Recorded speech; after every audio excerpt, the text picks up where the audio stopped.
Welcome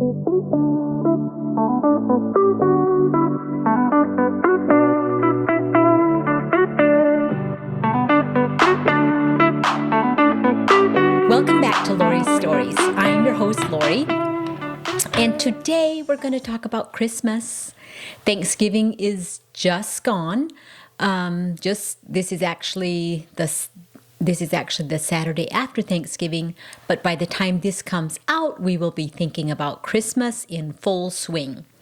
But first of all, I hope you had a wonderful Thanksgiving with your family, with your friends. I would love to hear some of your guys' traditions. I love traditions. I will probably always be a sucker for them. You would think that is not the case with having grown up steeped in tradition.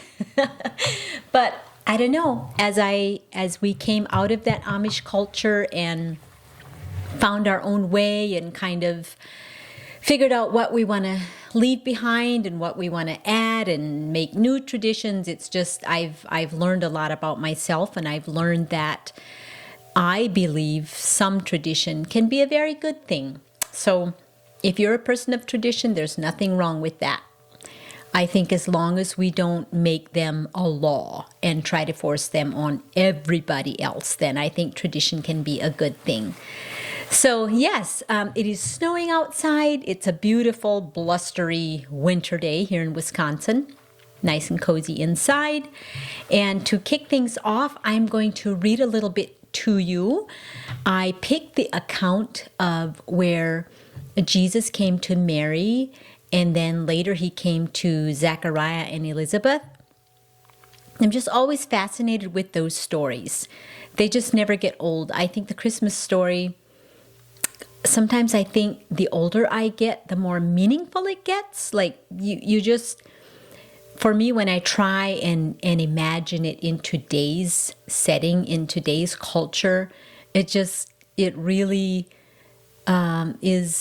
sometimes feels almost impossible. And yet I know they were people just like we were. I think it's so easy to think that they were these holy beings, and I think they were people just like you and I are today. And yet, God chose them, and He chose them to carry out His prophecies, and I don't know, it just fills me with hope. There's nobody that God can't use, if we have willing hearts. So let's take a look and we're going to talk about the two different responses when the angel came to these people. So first I'm going to read to you about Mary. So give me 1 second here to find it in my book. Let's see, here we go. The Christmas story, to me, never gets old. When I try to apply it to our culture today, I can't even. I feel like people would believe it even less than they did back then. The nerve of Mary. I can just hear the talk.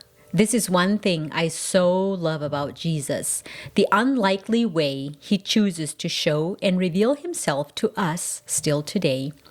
Mary's answer to the angel who came to tell her that she would be pregnant with Jesus always inspires me. She simply said, "Truly, I am the Lord's servant. May it be as you have said." And then the angel left her. That's in Luke 1:38. What a beautiful, humble response. I like to put myself in her situation. What would have been my response? Would it have been like that? What would yours have been? Or do you think we would immediately have thought about what people are going to say and think?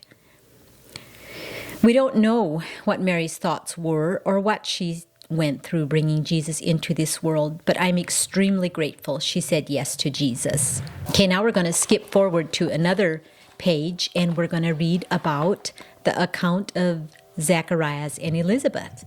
Let's go back to the story of Zacharias and Elizabeth for a bit.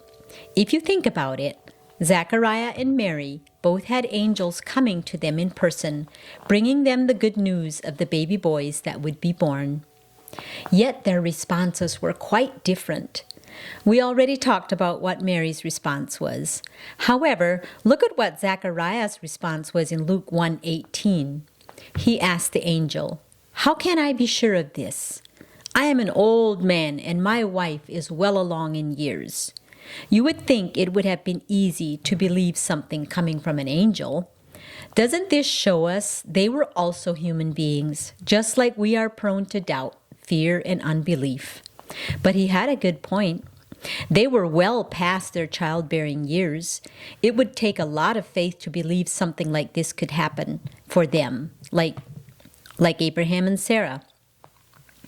But how I love when God says it's time, anything can happen.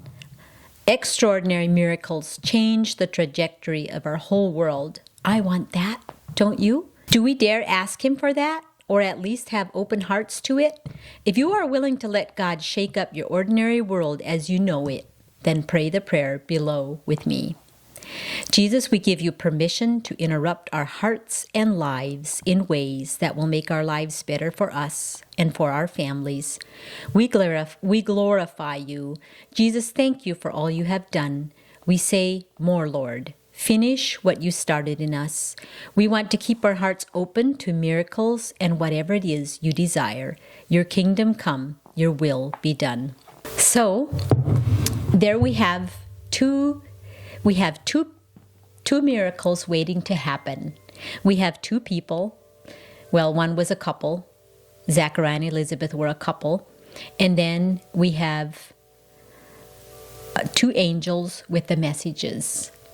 And it's such an intriguing story. And I think the fact that Mary was a young girl, she wasn't even married. She was betrothed to Joseph, but she wasn't married, so very unlikely that she would have a baby like that. But then Zachariah and Elizabeth were old and well past their childbearing years. And I like that because it just, again, shows that God, He can use anybody. It doesn't matter. We're never too young. We're never too old. So we can never use that excuse because Mary was very young and not even married. And Zacharias and Elizabeth were way old and past their childbearing years. And yet an angel comes to them and asks them to do these things. Isn't that ironic? Isn't that amazing? And isn't that just like Jesus? I just love that. I don't know. It just fills me with hope. It just fills me with hope that nothing is impossible for God. But I wonder if, did He see their hearts? Did He see that they, even though Zacharias doubted and he questioned, they still were both willing. They were both willing to do what He was asking of them. So I think it really speaks about having that willing heart, having that humble response like Mary did. I love that, even though I just don't know what I would have said. Think about the fact of what she probably faced. Think about what the neighbors said. Think about, I don't know what her own parents even said. Did they believe her? Did they believe her? Did she have the character that she probably did, that when she told them that, listen, an angel came to me and he told me I'm going to have a baby, and did they believe her? Or did they think, oh no, you and Joseph were doing things you shouldn't have been doing? I don't know. I don't know. The Bible doesn't tell us. It does tell us, though, that Joseph secretly in his heart was thinking about calling off the marriage. He's not going to marry this girl, but he's going to, So, I mean, if you really think about it, it is a very unique and interesting story. And to me, it's just fascinating. It's fascinating. And that is how God chose for His Son to be born. He wouldn't have had to do it that way. There would have been other ways, but that is how He chose to do it. And it left so much room for people to gossip and to talk and do all the things that we still do today, right? If we don't understand something, my gosh, let's just make sure we let everybody know how we feel about it, and make sure we knock it, and make sure, just all the things we do that that we just wouldn't have to do, right? If we don't understand it, if we see somebody walking out their assignment and we don't understand it, the best thing we can do is not judge. Leave it alone. It is their assignment. That is not, God did not ask me to do that. But who are we to say that he didn't ask the people we're judging to do that? So it's just, it's a big lesson for me, I think, too, to be very careful with our judgment and how we assume when we don't know the whole story. So, yeah. So back to Mary and Joseph. Mary and Zacharias. So Mary believed right away. Zacharias doubted and questioned. But then he still, in the end, he I don't know if he believed before it happened, but both were willing to do it in the end. And I wonder, which one of those are you? Do you say yes immediately? If you feel a nudge from God, do you say yes immediately, or do you question, do you wonder, do you weigh, and do you overthink and finally talk yourself right out of it? Because that will happen if we allow ourselves to overthink everything and just and wait until everything is perfect.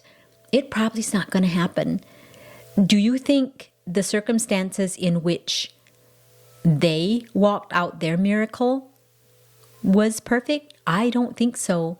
At one point, I think Mary even left her town and went to stay with her aunt for a while. And I wonder, was that to get away from the people? I don't know. Again, we don't really know, but we know that she did do that.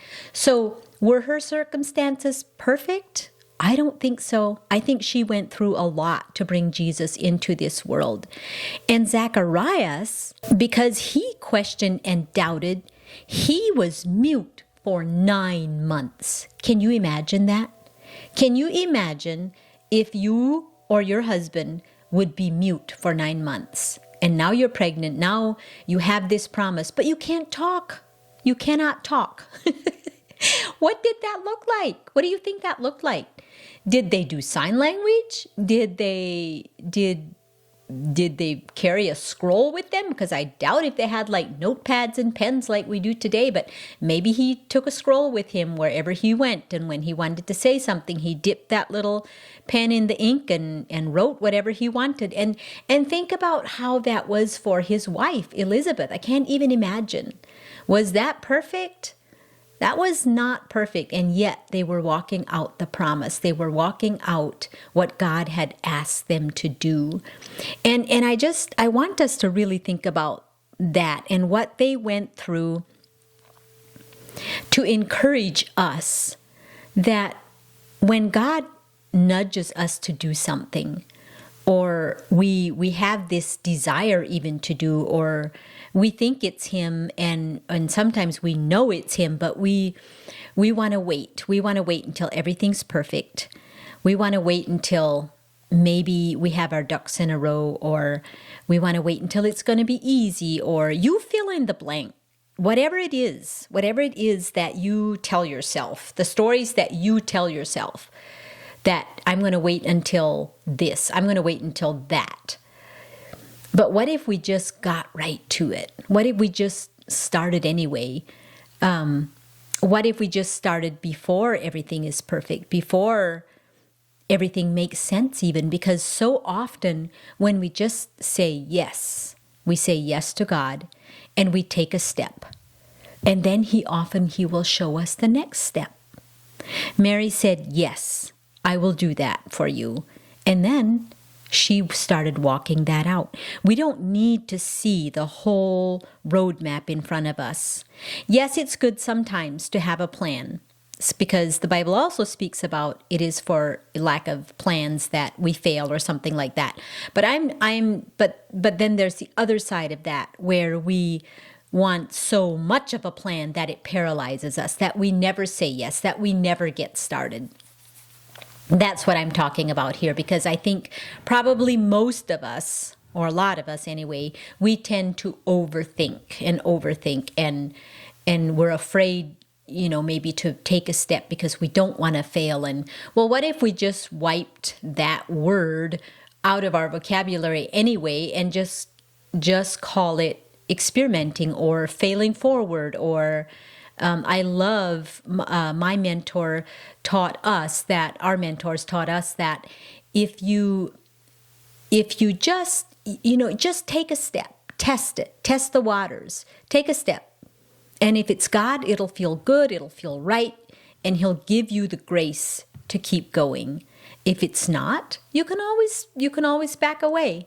But don't back away just because it's hard. The only way I would encourage you then to back away is if you don't have peace about pursuing what you started. But yeah, so just in light of what they went through in fulfilling the assignment that God had for them, I just really wanted to encourage us that, first of all, I wanted to ask, like, is there something that you feel that God is asking you to do? Maybe start something in the new year. What do you think about that? Is there something that has been on your heart for quite some time that you have wanted to do, but you just lack the courage to step out and get started? And I also wanted to encourage you with the fact that with every assignment, there will be resistance. That's just life. There will be resistance. But to not let that stop you. People will talk. People don't understand. But it's not their assignment. And then I ask myself, what do we do when we see somebody else's accomplishments? When we see somebody that inspires us, or they have something that we want in our life, do we have this mindset of, well, that must be nice, or that was probably, whatever. Do we have a negative mindset around that? Or do we ask ourselves, I wonder what price they paid to get there. I wonder what sacrifices they made to get there. I wonder what daily disciplines they applied to accomplish that in their life. And the thing of it is, if they can, we can. So it's just as simple as getting started. Don't let fear hold you back. Don't let people hold you back. Know what you know and just go for it. And yeah, there's so many stories in the Bible about that, where you just follow that nudge, you just follow that calling, and God will provide the grace. He never asks us to do something without then giving us the grace to do it. If God brings you to it, he will bring you through it. So that's kind of what I wanted to share about the Christmas story. And and I know, I mean, if you don't know the Christmas story, which I'm assuming you do, but if you don't, go read it. It's very fascinating how an angel came to Joseph then as well in a dream and told him, don't put Mary away. She is indeed pregnant from the Holy Spirit. And they went on to, have the baby. They went on to get married and have the baby. And it's just a beautiful story. It is such a beautiful story that it never grows old. And it's a part of our every Christmas morning. We gather around and we enjoy the story together. And sometimes we just take turns telling the story. And I love that because it's sometimes the kids will put it like in today's language, which makes it kind of hilarious and more realistic. And now with the grandkids, coming on, we want to make sure that they understand what Christmas is about. And I just hope that this Christmas you enjoy the true meaning of Christmas. I hope you allow yourself to feel the simplicity of the gospel, the simplicity of the Christmas story. Think about the fact that our Savior was born in a manger. He was born in a barn. So even that just to me speaks like of humility and simplicity. So if the holidays for some reason are stressful for you, I would just ask, what can you do to de-stress this season? Can you cut back somewhere, sometime? And I know I've talked about these things before. Sometimes I feel like I sound like a broken record, but it's my story. It's my journey of where I come from very, very simple, the simple Amish lifestyle of, we celebrated Christmas, but not not the commercialized version. We had good food. We had very, very minimal gifts. In fact, I can't hardly remember gifts at all. We had family. We had relatives that we got together with, and but as far as like it being just a super stressful time of year, it wasn't. And then when we left that, and we started making our own traditions and our own memories, I do believe that for a time I almost went over in that other ditch where I wanted it so much to be perfect, and I wanted us to do all the things, and it worked for a season. It worked for a season when the children were all younger and we were at home and we just had each other. We had moved away from family. It worked. But now with the family growing bigger again, and they're getting children of their own, now it's time to let go of some of those old traditions and embrace other things again, maybe a little bit more of the simplicity of Christmas again, with less gifts as we have a bigger family, and just all the thing. I think we should just always be looking at the bigger picture and think what truly matters, what will bring the most joy this Christmas season. And I think it comes back to the simplicity. I think it comes back to being present with the people we love. I think it comes back to making it about Jesus. And because really nothing else is going to satisfy. If we don't make it about Jesus and about each other and about family, then nothing else is going to satisfy. We can have all the decorations in the world. We can have the picture perfect tree. We can have the perfect looking food, and we can have all the snacks and everything. But if we don't have Him in our hearts, if we don't have Him as the center of it all, then it's all meaningless, really. It's all meaningless. Maybe it's a good time, but it's meaningless. So I encourage you to make Him the center. Tell your children the story. Tell your little grandchildren the story. And if we keep passing that story on from one generation to next, to me, that is just beautiful. That is what Christmas is all about. For the next generations to realize that and to celebrate the true meaning of Christmas. So I just truly hope that you find lots of slow moments, lots of time to reflect, and even get ready for the new year, to think about what assignment God might have for you going into the new year. And if you want to message me about that, I would love to be your biggest encourager. For me personally, I have started on my second book. It is slow going, but I want to prioritize that next year. So you can look forward to that with me. And if you are still needing a Christmas gift for this year, I do have my current book. It's called Joy in the Journey, 365 Whispers of Hope, and you can find this on Amazon. And it's a daily devotional, 365 pages. So you can find that on Amazon, and it makes a very nice Christmas gift for somebody. So I would be thrilled if you would. So I hope you guys have a wonderful, wonderful Christmas with your family, and I would love to hear the testimonies if you decide to embrace the simplicity of less stuff, less things, less everything, and a little bit more of Jesus and family and the things that truly matter. And if you don't know this Jesus and you want to, if you want Him in your heart, find somebody that can help you with that. And I am always here. Come into my DMs, come into the comments on YouTube or wherever, and I will gladly help you know Jesus if you don't. He has changed my life, and I am so grateful that He was born over 2,000 years ago in a barn, and I want you to know Him too, and the joy that only He can bring. So until next time, God bless you.